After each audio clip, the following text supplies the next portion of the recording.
انت عارف انك كل يوم بتضيع وقتك ومستقبلك بيروح من بين ايديك وانت مش حاسس. 90% من الشباب والبنات للأسف عايشين حياتهم بدون هدف واضح، بدون خطة، وفاكرين انهم لسه عندهم وقت. بس الحقيقة ان الوقت بيجري اسرع مما تتخيل. المشكلة ان حياتكم ممكن تضيع بسبب حاجات بسيطة جدا، لكن تأثيرها مدمر جدا. التأجيل والتسويف. بتقول هبدأ بكرة، وبكرة مش بيجي. بتضيع ساعات وساعات على السوشيال ميديا واليوتيوب في حاجات غير مفيدة، تقلب الفيديوهات وتضحك هنا وهناك، وفجأة تلاقي يومك خلص. والصحبة السيئة بتشدك لورا. بتضيع وقتك مع ناس مش بتفيدك، وبدل ما تدفعك لقدام بتفضل مكانك. والكارثة الكبرى إنك مش شايف أي رؤية واضحة لحياتك، مش محدد هدفك،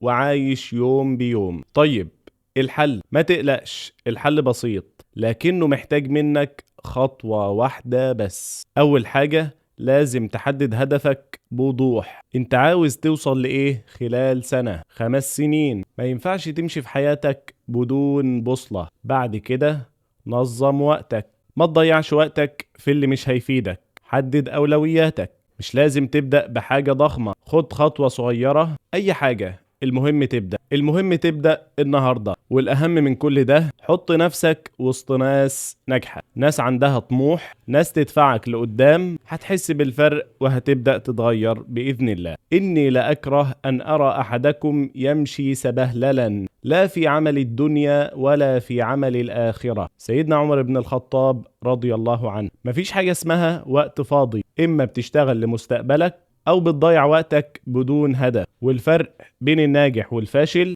إن الناجح استغل كل دقيقة، والفاشل سابها تروح منه. دلوقتي القرار في إيدك، تفضل زي ما انت وتندم بعد سنين، ولا تبدأ التغيير النهاردة. القرار مش محتاج تفكير طويل. لو انت ناوي تتغير، اكتب في الكومنت هبدأ النهاردة بإذن الله. يمكن تكون الجملة دي بداية جديدة لحياتك. والأهم، ما تسيبش الفيديو يعدي عليك إلا لما تعمل حاجة. دلوقتي خد الخطوة. أنا معكم عبد الرحمن شريف، والسلام عليكم ورحمة الله وبركاته.